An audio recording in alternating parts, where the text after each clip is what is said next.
The old Toyota Wigo can best be described as, well, transport.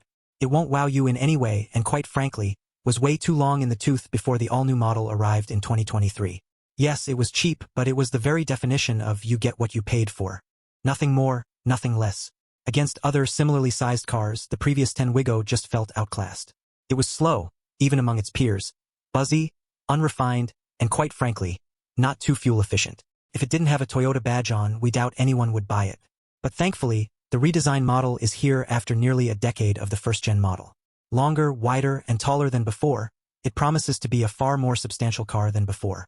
Granted, the bar set by the previous model isn't that high, but any improvement is welcome, right? What we want to answer is this. Is the new Wigo something you'd actually consider or simply a car to buy because it's all your budget allows? We're hoping for the prior and not the latter. Styling is a subjective thing, but let's be real here. It looks way better than before. So far, we haven't heard of anyone saying that the old one looked better, and the reception towards its styling has been positive. It's a combination of cute and aggressive, this all-new Wigo. The sharp lines at the front make it look a tad more aggressive and gives it much-needed presence given its size. In contrast, the rest of the body is smooth, clean, and simple. We think this will age well in the long run. The best part is it doesn't look like a basic set of wheels. There's actual effort in the design this time around. The showroom appeal carries over inside. The dash is no longer just a plastic slab with vents, buttons, and dials strewn all over the place. Like the exterior, there was an effort to actually style it. Yes, everything is made of hard plastic, but the interior feels more substantial now. As expected from anything by Toyota, switches, buttons, and dials are logically placed. Ergonomics are simple and straightforward, so all you'll need is muscle memory to interact with the controls. We commend the front seats that feature thicker padding.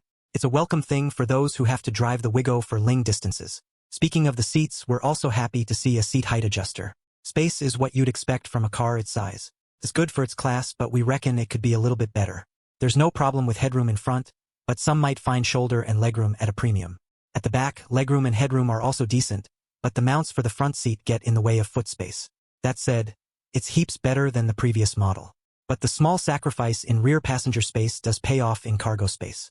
Toyota won't mention the exact capacity, but we can confidently say that it's one of the biggest in its class.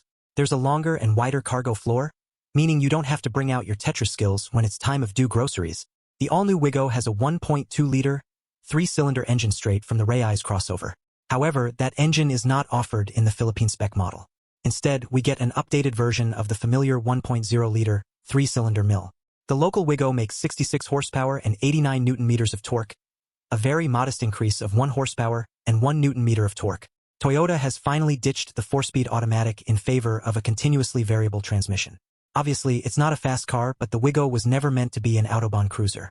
To be honest, it goes about the same as the last model. It might not be any quicker, but the redesigned Wigo makes huge gains in fuel efficiency. Thanks to the new transmission, 20 kilometers per liter is easily achievable on the expressway. In heavy traffic, you'll do 10 kilometers per liter with no effort, something the previous version struggled to reach. In near gridlock conditions, it'll still return 9 kilometers per liter. These gains in economy are very welcome indeed given its small fuel tank of 36 liters. Because of the larger dimensions, the Wigo hops around less on bad roads and highways. The ride is soft, if a little too soft for some tastes. Still, when it comes to dealing with rutted roads, this all-new model no longer sends a shock up your tailbone thanks to the improved suspension and seats. When it comes to handling, well, it stops and steers. The soft suspension means it pitches and leans around corners. It's no corner carver, but road holding is good for what it is. Curiously, we do like the steering feel as it's on the weighty side. It allows for a little more feel and feedback and returns a surprisingly engaging drive for a budget car. Points for improvement? Better body control over wavy roads would be welcome, and that 3-cylinder could be quieter.